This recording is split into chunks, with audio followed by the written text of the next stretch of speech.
Killer taking center stage. Sacramento grandmother Dorothea Puente was convicted of murdering her boarding house tenants, burying them in her yard, and then cashing their Social Security checks. Angelina Rodriguez. Angelina Rodriguez looked like a grieving widow when she arrived at the hospital. Her husband, Frank Rodriguez, had died suddenly at just 41 years old. His death certificate listed it as a heart attack. Unexpected, but not suspicious. To those around her, Angelina appeared devastated. But investigators would later uncover a chilling truth. Frank's death was no accident. It was murder. And the motive? A $250,000 life insurance policy. Their story began in 2000. Angelina met Frank after placing a personal ad in a local newspaper. Within months, they were married. But what seemed like a whirlwind romance quickly turned into something darker. Frank fell ill only weeks after their wedding. He experienced nausea, dizziness, and confusion, symptoms that came and went. Doctors struggled to find the cause. But the truth was far more sinister than any diagnosis. Unbeknownst to Frank, Angelina had secretly taken out a life insurance policy on him shortly after their wedding. Not just one, but several. She listed herself as the sole beneficiary. Then, using her knowledge from years of nursing-related work, she began slipping antifreeze into his drinks. The active chemical ethylene glycol is sweet-tasting, easy to hide in beverages, and deadly in even small amounts. But the poisoning wasn't her first attempt. Just weeks earlier, Angelina had allegedly tried to kill Frank using oleander, a toxic plant. When that didn't work, she moved on to something more efficient and more lethal. On September 9, 2000, Frank finally succumbed. Doctors were puzzled. His symptoms didn't quite align with heart failure. But without obvious signs of foul play, the case was closed, until a tip came in from a suspicious family member. An investigation was reopened. Forensic testing on Frank's organs revealed high levels of ethylene glycol. It was murder. Angelina was arrested soon after. As detectives dug deeper, they uncovered an even more chilling pattern. This wasn't the first time someone close to her had died under questionable circumstances. In 1993, her 13-month-old daughter had also died in what was originally ruled a tragic accident involving a pacifier. That case, too, was eventually reopened. At trial, prosecutors painted a picture of a woman driven by greed, willing to kill anyone, spouse or child, for financial gain. The evidence was damning. Life insurance paperwork, computer searches about poisons, and witness testimony that placed her near the antifreeze containers. The jury didn't take long to decide. Angelina Rodriguez was convicted of first-degree murder and sentenced to death. To this day, she sits on California's death row, one of the few women to receive that sentence in the state. She maintains her innocence, but the trail of death behind her tells a different story. She didn't use a gun, she didn't wield a knife, she used trust, a wedding ring, a glass of sweet-tasting poison, all for a payout she never got to enjoy. Angelina Rodriguez's case reminds us that the most dangerous weapon isn't always a blade or a bullet. Sometimes, it's a signature on a life insurance form and a woman who knows exactly how to cash in on death. 2. Dorothea Puente. At first glance, she looked like someone's sweet grandmother. Dorothea Puente wore glasses, had white curls, and baked cookies for her neighbors. She lived in a quiet Victorian home on F Street in Sacramento, California. It even had a white picket fence. But behind the lace curtains and the warm smiles was one of the most chilling murderers the state has ever known. Her motive? Steady income, collected from the dead. Dorothea ran a boarding house for the elderly, mentally ill, and disabled. People who had no family, no one checking in. Her tenants saw her as kind and generous. She made meals, paid attention to their routines, and helped them fill out paperwork, especially Social Security checks. What no one realized was that Puente wasn't just helping them cash those checks. She was stealing their identities and their lives.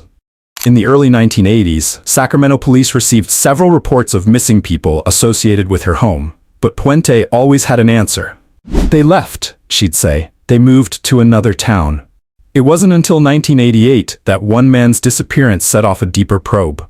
Alvaro Montoya, a developmentally disabled tenant, had vanished. His social worker insisted something was wrong. Officers arrived at Puente's house to ask questions. What they didn't expect was the smell. Police noticed freshly turned soil in the backyard. When they began to dig, the horror unfolded. One body, then another, and another. Over the next several days, they uncovered 7 corpses buried in her garden. Each body wrapped in sheets and plastic, carefully placed as if she had done this many times before. The oldest victim, 78. The youngest, in their early 50s. And Dorothea? She calmly served the officers tea, then slipped out the back door and fled. A nationwide manhunt followed. Puente was eventually captured in Los Angeles after striking up a conversation with another pensioner at a bar, already seeking her next victim. Back in Sacramento, the press dubbed her the Death House Landlady. At trial, prosecutors revealed her scheme in full. She would poison or suffocate her tenants, then forge their signatures to continue collecting benefits. In total, she stole tens of thousands of dollars. But it wasn't just about the money. She controlled everything. When they ate, when they slept, when they died. Her defense tried to argue that she was merely a caretaker, that others in the house were responsible, but the evidence said otherwise. Testimonies from surviving tenants, paper trails, and physical evidence buried right outside her kitchen sealed her fate. In 1993, Dorothea Puente was convicted of 3 murders and sentenced to life in prison without parole. She died behind bars in 2011, still denying full responsibility. What made her story so terrifying wasn't just the number of victims, it was how invisible they were. Forgotten by society, forgotten by the system, and exploited by the one person who was supposed to protect them. She wore floral dresses, she played the role of caregiver. But Dorothea Puente didn't run a home for the vulnerable, she ran a house of profit-driven death. And no one suspected the sweet old lady until it was far too late. 3. Judy Buenoano. She was elegant, composed, and charismatic, at least on the outside. But those who got too close to Judy Buenoano often ended up dead. Husbands, lovers, even her own son. All of them died under suspicious circumstances. And every time, Judy walked away richer. That's how she earned her nickname, the Black Widow. Born Judy as Welty in Texas, 1943, Judy grew up in an abusive home and spent time in reform school before reinventing herself as a responsible nurse and single mother. But her adult life would be marked by tragedy, or so it seemed. In 1971, her husband, Air Force Sergeant James Goodyear, died just months after returning from service in Vietnam. Doctors initially thought it was natural causes. Judy collected his life insurance and moved on. Just a few years later, her new boyfriend, Bobby Joe Morris, died in nearly identical circumstances in Colorado. Again, she was the beneficiary. Again, no questions asked. But the pattern didn't stop there. In 1980, Judy's 19-year-old son, Michael, who had recently returned home from military training, suddenly fell severely ill. He was diagnosed with paraplegia. His legs stopped functioning, and he was confined to braces. Less than a year later, Judy took him canoeing on a river near Pensacola, Florida. The canoe capsized. Michael drowned. And Judy, she survived without a scratch. An investigation into Michael's death raised eyebrows, especially after she tried to collect multiple life insurance policies on her son, some of which had been recently taken out and backdated. That's when the web began to unravel. Authorities exhumed the bodies of her former husband and boyfriend. Toxicology reports found arsenic in both cases. Michael's autopsy revealed the same. Judy had been poisoning her son slowly for months, likely causing his paralysis, before staging his drowning to make it look like an accident. The motive in every case was consistent: money. She collected tens of thousands in life insurance, enough to start a beauty salon, buy cars, and live a comfortable life, at the cost of 3 lives and nearly a 4th. Her downfall came when she attempted to kill yet another fiancé in 1983. She rigged his car with dynamite. The explosion injured him, but didn't kill him. That botched attempt gave investigators the final piece they needed. Judy was arrested and charged with multiple counts of murder and attempted murder. In court, prosecutors laid out a timeline that spanned over a decade, connecting each death, each life insurance claim, and each carefully planned poisoning. It became clear she wasn't just a grieving widow or unlucky woman. She was a methodical killer who used trust, charm, and cold-blooded calculation to turn loved ones into dollar signs.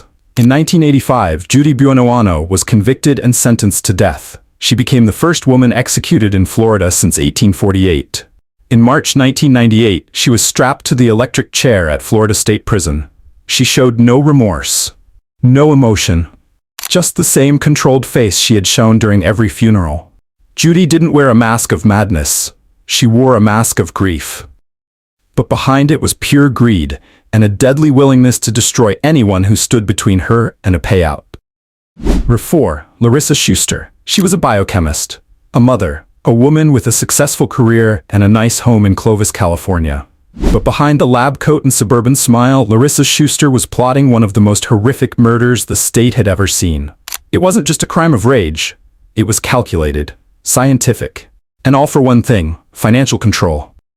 Larissa and her husband, Timothy Schuster, had been married for years. They had a son. They ran a life that, to outsiders, looked picture perfect. But as time passed, the marriage deteriorated. Timothy, a gentle and well-liked man, eventually moved out and filed for divorce. That's when things took a dark turn. Larissa didn't just want a separation, she wanted it all. His retirement accounts, his life insurance, full custody of their son, and complete control of the family home. And when Timothy began asserting his legal rights in court, she decided to erase the problem entirely. She recruited an accomplice, James Fagone, a younger lab assistant, and together they orchestrated the murder like a twisted experiment. On July 10, 2003, Timothy was lured to her home under the pretense of discussing their son. There he was ambushed, beaten unconscious with a stun gun and a heavy object. What happened next defied belief. Larissa stuffed Timothy's body, still alive, into a 55-gallon drum. Then, using her scientific training, she filled the barrel with hydrochloric acid. Slowly, methodically, his body dissolved. She believed the acid would destroy all evidence, making the crime untraceable. But acid doesn't dissolve everything. The smell, the heat, the trace elements. Neighbors noticed the barrel and called authorities. When police arrived, they discovered the drum hidden in her backyard storage unit. Inside were the remains of Timothy Schuster, his body partially decomposed, the acid still bubbling. Investigators quickly uncovered a mountain of damning evidence. Security footage showed Larissa purchasing large quantities of acid in the weeks before the murder. Fagone eventually confessed, admitting the entire plan was Larissa's idea. She had manipulated him, convinced him, and directed the crime every step of the way. At trial, prosecutors described her as cold-blooded, controlling, and unrepentant. They laid out a motive centered on money and revenge. She didn't just want Timothy dead. She wanted to make him disappear, physically, legally, financially. The defense tried to paint Larissa as a manipulated woman who was emotionally unstable. But the evidence was too overwhelming. Her scientific knowledge had become her weapon. She used it not to save lives, but to erase one. In 2008, Larissa Schuster was sentenced to life in prison without the possibility of parole. She showed little emotion as the verdict was read. No apology, no regret, just silence. To this day, she remains one of California's most notorious female killers, not just for the brutality of her crime, but for the eerie calm with which she executed it. It wasn't a heat-of-the-moment killing. It wasn't random. It was methodical, pre-planned. A chemical solution to a personal problem, and all for control, power, and money. Larissa Schuster didn't just kill her husband, she tried to erase him. But in doing so, she carved her name into the darkest pages of true crime history. 5. Frances Newton. On the surface, Frances Newton seemed like a struggling young mother doing her best to survive. Living in Houston, Texas in the early 1980s, she was raising 2 small children with her husband, Adrian. Life wasn't perfect, but they had each other. Or so it seemed. Everything changed on the night of April 7, 1987. Police were called to the Newton family's apartment. Inside, they found a horrifying scene. Adrian Newton had been shot in the head. Their 7-year-old son, Alton, and 21-month-old daughter, Farah, were also dead, each killed execution style. There were no signs of forced entry. No sign of struggle. Just 3 bodies, and 1 surviving witness, Frances. She told police that an unknown drug dealer must have been responsible, that her husband owed money, that she'd come home to find them dead. But as investigators started digging, they uncovered a far more chilling possibility. Just weeks before the murders, Frances had quietly taken out 3 life insurance policies, one on her husband and one on each of her children. The total payout? $100,000 at the time, worth closer to $250,000 today. More than enough to raise suspicion.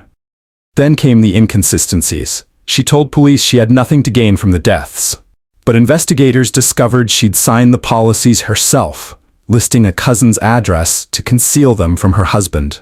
They also found the murder weapon, a .25 caliber pistol Frances had borrowed from her boyfriend, supposedly for protection. Ballistics matched it to the killings. She was arrested and charged with capital murder. Throughout the trial, Frances maintained her innocence. Her defense argued that the evidence was circumstantial, that the case was built on assumptions, not proof, that her boyfriend had access to the gun and a criminal history, that she had no history of violence and no clear motive to kill her own children. But the jury was unconvinced. The life insurance policies, the lack of forced entry, the murder weapon, all pointed back to her. They would have found out that the shell casings found there didn't match the weapon that they're saying is the murder weapon.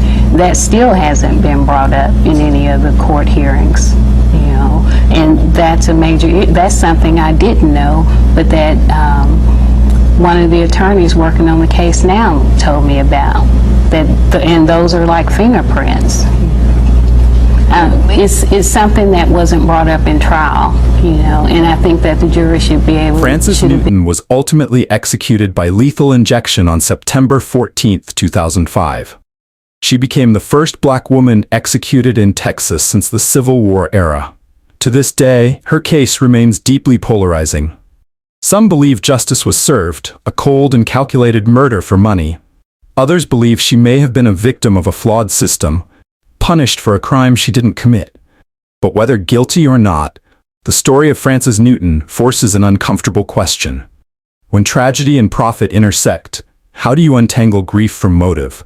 How do you know when a mother's tears are real or part of a plan? 6. Sararat Rangsiwuthaporn. She dressed elegantly, smiled sweetly, and claimed to be a devout Buddhist. Sararat Rangsiwuthaporn, known in Thai media as Am, moved in high circles, often attending ceremonies, engaging in business ventures, and presenting herself as a woman of wealth and status. But behind the polished image was something far more sinister. They would later call her Miss Cyanide, a nickname that would shake the nation. Her scheme was as simple as it was chilling. Sararat would approach acquaintances, mostly women she knew through social, religious, or business circles. She'd offer them opportunities, money-making ventures, debt resolution, spiritual gifts. She was charming, persuasive, disarming. Then she'd invite them to meet privately, often for coffee or to sign papers. Within hours of those meetings, her victims would be dead, poisoned. Investigators believe Sararat used cyanide, a highly lethal chemical with no color, no taste, and no smell. It kills quickly, by cutting off the body's ability to use oxygen, and within minutes causes collapse. For more than a year, she allegedly used it to kill those who trusted her. Her motive? Financial gain. At least 14 deaths across multiple provinces were linked to her. Most of the victims were women. Some had lent her money and were pressuring her to repay. Others had signed up for business ventures or asked for spiritual guidance. After their deaths, Sararat would disappear, with their valuables, their ATM cards, or their jewelry. But one case cracked the pattern wide open. In April 2023, a young Thai woman named Siraporn Konwong died suddenly during a riverside ceremony. She had been with Sararat just minutes before collapsing. Surveillance footage and digital evidence pointed directly to Sararat's presence, and authorities began to take a closer look. As investigators retraced her steps, the horrifying scale of her alleged crimes came into focus. Multiple deaths that had originally been ruled as heart attacks or unexplained seizures now appeared to follow the same pattern. A meeting with Sararat, sudden collapse, and unexplained toxic symptoms. Autopsies revealed elevated cyanide levels in the bodies. The trail of death stretched back years. When police finally arrested her, she was calm, almost indifferent. Even more shocking, she was pregnant at the time. Her lack of remorse disturbed the public almost as much as the killings themselves. Her ex-husband, a senior police officer, was also arrested for tampering with evidence and potentially helping her evade earlier investigations. Sararat Rangsiwuthaporn now faces multiple murder charges, along with fraud and theft. The case has dominated headlines in Thailand and across Asia, sparking national debates about financial desperation, unchecked charm, and how someone could commit such crimes so quietly, without raising suspicion. Her method was clean, quick, deceptively quiet. No guns, no blood, just trust, followed by silence. They say cyanide is the perfect killer, leaving little behind. But in Sararat's case, what remained was a trail of grief, broken families, and a question that still lingers. How many more victims were there, who simply collapsed and were never suspected? 7. Louise Peete. Before anyone ever suspected her of murder, Louise Peete was already an expert manipulator.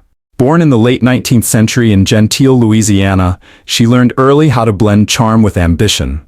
She wore pearls, quoted poetry, and moved through society circles with ease.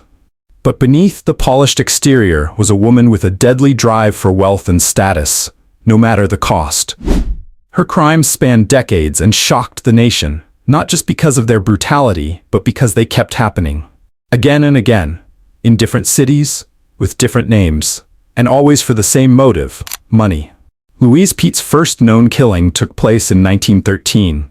When a wealthy suitor died under suspicious circumstances, it was ruled a suicide. She inherited nothing, but walked away unharmed. A few years later, she charmed her way into the home of wealthy mining executive Jacob Denton in Los Angeles. When Denton vanished, Louise claimed he had gone on a sudden trip to South America. But neighbors noticed something odd. She was still living in his mansion, driving his car, and even wearing his clothes. Eventually, Denton's body was found, buried in a freshly dug hole in the basement. He had been shot in the head. Louise was convicted of murder and sentenced to life in prison in 1921. But she didn't stay locked up. Incredibly, she was paroled after 18 years, considered reformed due to good behavior, charm, and the passage of time. She walked out of prison and right back into the arms of new victims. One of them was a kind woman named Margaret Logan, who had helped Louise get back on her feet. Louise moved in as a live-in housekeeper. Within months, Margaret vanished. Louise claimed Margaret was traveling, but when police finally searched the property, they found her buried in the backyard. Killed, buried, and her checks cashed by Louise. This time, there would be no second chances. Louise Peete was sentenced to death. In 1947, she became the second woman ever executed in the gas chamber at San Quentin State Prison. Her final words were, "I have no last words." Louise Peete's legacy is one of cold calculation. She didn't kill in moments of rage. She planned, waited, and betrayed people who had trusted her. Each victim represented a lifestyle she wanted: property, comfort, money. And when that lifestyle was threatened, she removed the person in her way. What makes Louise's story even more chilling is how easily she fooled those around her. She was elegant, well-spoken. She quoted Shakespeare, baked for neighbors, and donated to local charities. She didn't look like a killer, but she was. Over and over again. Her story is a haunting reminder that evil doesn't always shout. Sometimes, it whispers in polite conversation and smiles while it steals everything. 8. Belle Gunness. She was a towering woman, nearly 6 feet tall, with broad shoulders and a stern expression. On the surface, Belle Gunness appeared to be a hardworking Norwegian immigrant who had settled in LaPorte, Indiana. A widowed mother running a modest farm. A woman who had known tragedy, losing her husband, then her children, then another husband. And yet, somehow, every loss led to an insurance payout. And every death brought her closer to financial comfort. But Belle wasn't just unlucky. She was methodical, strategic. And as investigators would soon uncover, she was something far darker. Between 1902 and 1908, Belle Gunness orchestrated one of the most chilling murder-for-money sprees in American history. Her scheme was simple. She placed ads in Norwegian-language newspapers across the Midwest, claiming to be a lonely widow looking for a strong, financially stable husband to help run her farm. Dozens of men responded, many of them bringing their life savings to start a new life with Belle. Few were ever seen again. Suitor after suitor would arrive in LaPorte, greeted warmly by Belle and her children. They would write to families saying they had arrived safely, and then silence. One by one, they disappeared. Belle's neighbors noticed a pattern: frequent digging in her pig pen, a constant smell of burning flesh. but nothing stuck. Until one final fire changed everything. In 1908, Belle's farmhouse burned to the ground. Inside, authorities found the charred bodies of her children and a headless female corpse, which they assumed was Belle herself. But something was off. The body was much smaller than Belle's known frame, and days later, as they searched the property, they began uncovering shallow graves. The pig pen became a mass graveyard. At least 11 bodies were discovered, including some with their limbs hacked off, skulls crushed, and torsos stuffed into burlap sacks. Among the dead were many of the missing suitors, and there were likely many more. Some historians estimate she may have killed over 40 people, all lured by the promise of love and a fresh start. But the final twist? Belle Gunness may have escaped. To this day, it's debated whether the body in the fire was truly hers. The corpse didn't match her size, and no definitive identification was ever made. Some believe she staged her death, faked the fire, and fled the state. Over the years, there were scattered reports, sightings of a large stern-faced woman in Chicago, in Mississippi, even in New York. But she was never found. Belle Gunness's story is more than just a tale of greed. It's about how easily trust can be weaponized, how affection, when faked with precision, becomes the perfect tool for murder. Her victims came seeking connection, and instead met their end at the hands of a woman who saw love not as a bond, but as a transaction. She promised a future. She delivered a grave. 9. Irina Gaidamachuk. In post-Soviet Russia, where the collapse of communism left many elderly citizens vulnerable and impoverished, one woman turned that vulnerability into her personal hunting ground. Her name was Irina Gaidamachuk. A soft-spoken, seemingly unremarkable mother of two. But behind her quiet demeanor was a mind consumed by one thing: addiction. And for Irina, that addiction came with a body count. Between 2002 and 2010, across the Sverdlovsk and Chelyabinsk regions, Irina went door to door, posing as a social worker sent by the government to check on elderly women living alone. She was polite, respectful, sometimes even helpful, until the door closed behind her. Then came the hammer, the axe, the alcohol-fueled rage. Irina murdered at least 17 elderly women, though authorities suspect the number could be higher. Her victims were frail, trusting, and defenseless. After killing them, she would rob their homes, sometimes stealing the equivalent of just a few dollars. The motive? Vodka. She needed money to drink, and if it meant killing to get it, so be it. The brutality of her methods earned her the nickname Satan in a skirt. But what shocked investigators even more was her indifference. When finally apprehended, Irina showed no remorse. She told police it was easier than working. She didn't kill out of hatred or revenge. She killed because it was convenient, because these women were easy targets and their deaths funded her addiction. Her neighbors described her as a normal woman, a wife, a mother. She attended parent meetings, helped with homework, and even volunteered at a local daycare. No one imagined that the woman baking cookies for school events was the same one bludgeoning pensioners just a few blocks away. At trial, Irina claimed she was mentally ill, that the killings were a blur, a haze of desperation and trauma. But the court didn't buy it. The pattern was too consistent. The planning too deliberate.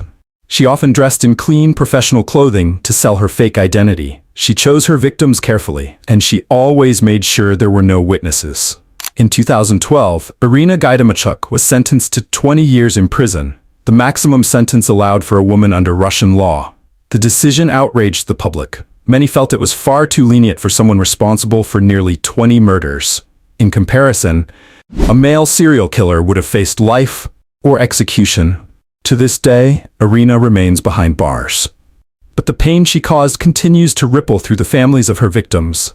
Grandmothers, mothers, women who had survived war, famine, and revolution, only to be taken by a woman they welcomed into their homes.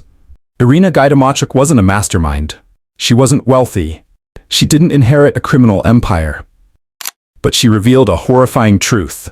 Sometimes the deadliest killers don't kill for millions. Sometimes they kill for vodka. Helen Golay and Olga Rutterschmidt.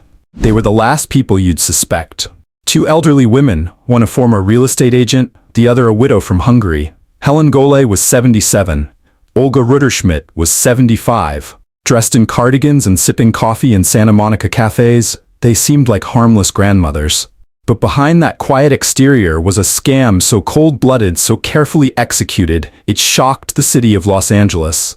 Their victims were not high-profile. They weren't rich or connected. They were homeless men, vulnerable, alone, forgotten. And that's exactly what Helen and Olga were looking for. Between 1999 and 2005, the two women hatched a deadly insurance fraud scheme. They would befriend homeless men in Los Angeles, offering them food, a place to stay, and even help with paperwork. But what the men didn't know was that Helen and Olga were secretly applying for multiple life insurance policies on their behalf, listing themselves as beneficiaries. In some cases, they used over a dozen different insurance companies for a single victim.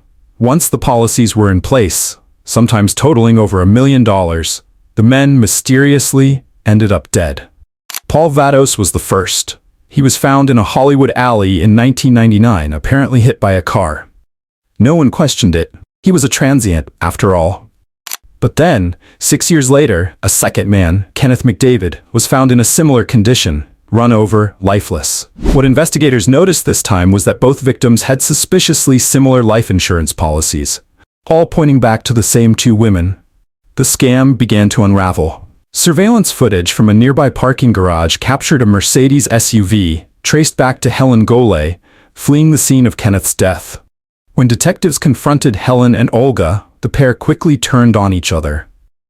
Olga, in a desperate attempt to save herself, was caught on tape telling an undercover officer that Helen had masterminded the murders. Helen, in turn, insisted it was Olga's idea, but the evidence was overwhelming. They had collected over $2.8 million in life insurance payouts. The policies had forged signatures, false addresses, and even phony employment records.